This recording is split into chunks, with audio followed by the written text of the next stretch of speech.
Helen Hayes lived in Nyack, and we were friends, and Carson's play was done on television, Member of the Wedding. And Carson didn't have a television set, and Helen had a little dinner party and asked Carson over to see the play at her house, and asked my wife and I, and my memory was that Helen had a performance in the theater and had to leave, and Carson and saw the film with us, and we liked it a lot, and so she asked us to call her, and that began our friendship. And you were saying when we were talking earlier that Carson attached herself to people. Oh, she did. Sometimes when they left her graces, and we could be very vehement about it. There was no lukewarm feelings about Carson. And she had many friends, many loyal friends, and I think she was living at a time when she was having great problems, physical problems, and didn't know many people in Nyack, people that she would enjoy really, but she knew people.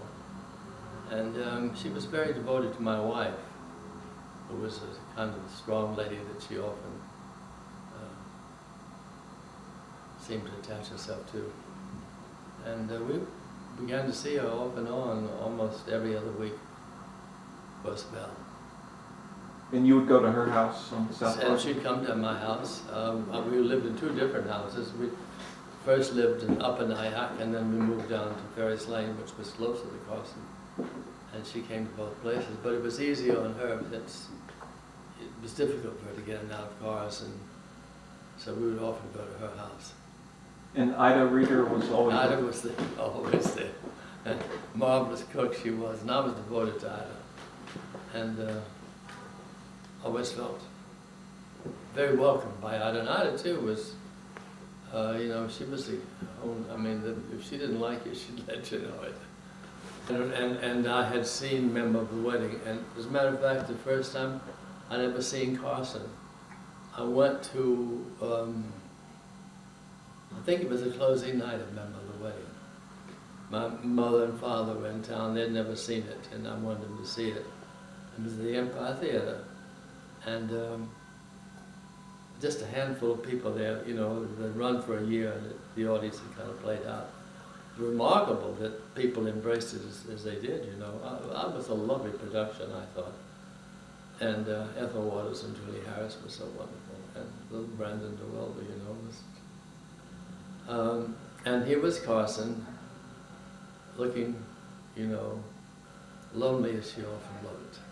But I think Florrie was with her, and people that I knew, but I didn't go up to her.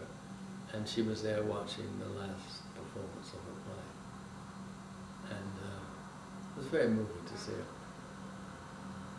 Now, when you read The Heart is a Lonely Hunter, what was your reaction to that? Well, I thought it was marvelous, very moving. And Side of the South, that was rarely done. At least our point of view was so different. I mean, I love many Southern writers, but very few of them treated that kind of proletariat, kind of working class milieu.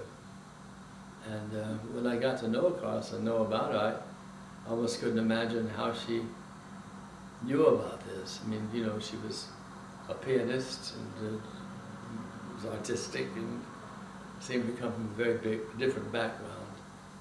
But I'm sure all of this was carefully observed somewhere in her youth. It is very. Did you read Reflections in the Golden Eye? Yes, I did. And yes, what was your? I think I read it in the magazine. I think it was Harper's Bazaar that published it, wasn't it? Yes. I think I read it there. Well, I was interested in it, and that side of Carson's work didn't appeal to me greatly. I felt that there was something. Well, I didn't understand the source of it. And knowing Carson, in some ways, she was very provincial when you were with her. I mean, she had a lot to say, and she talked and asked a lot of questions. And she had strong opinions about literature, but she's really a very simple person.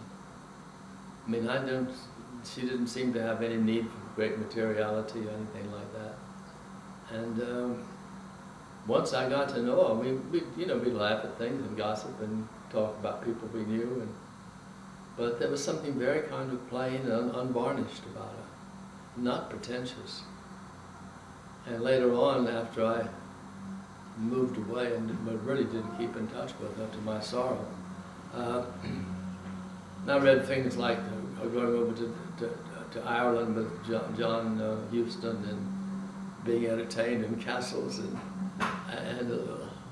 like a little girl, I'm sure she enjoyed that. And once Tallulah Bankhead came in a play, and Tallulah I knew, and Carson gave a dinner party for her. And we couldn't go, and so afterwards, the next day I called her and said, "How was it?" And she said, "Oh, honey, it was just like watching a picture show." And she was just thrilled.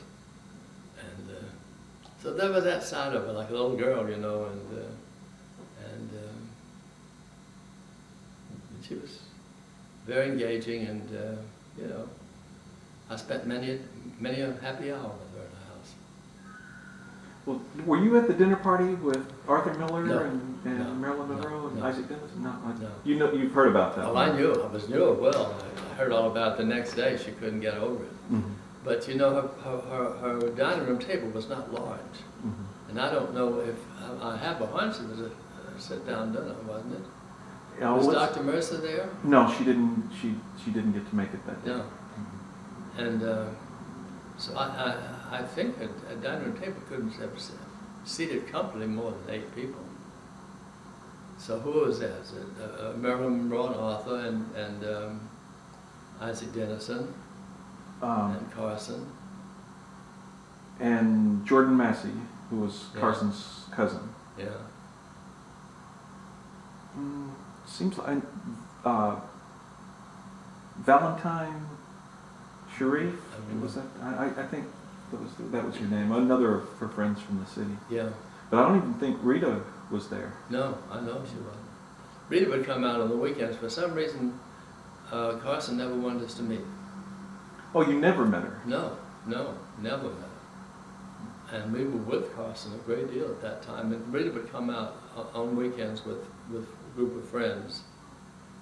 And I think they'd have some high old times too. Oh, so that was when Rita was drinking then? I guess so. Yeah. I guess so.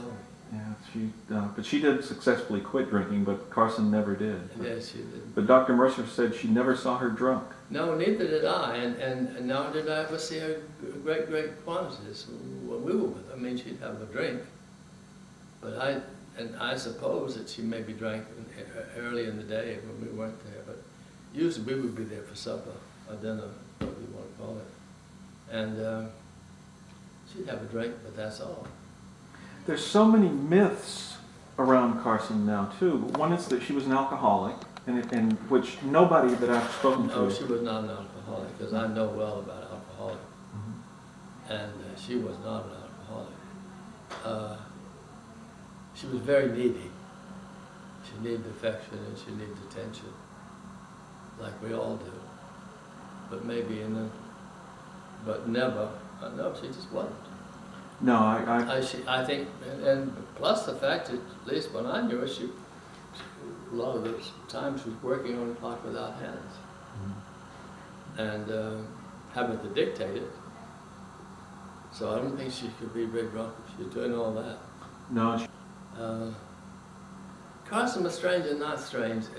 Really, she was, for all of the, because I knew and heard later on, knew all about the Gypsy Rose Lee and W.H. Auden and all that. But I tell you, she was playing as an old shoe around Lily and myself. And she was like a small town girl. And she was interested in, you know, theater gossip and things like that, like you do in small towns, you know. And then once in a while, she had plenty of opinions about books and literature and things she'd seen and not seen.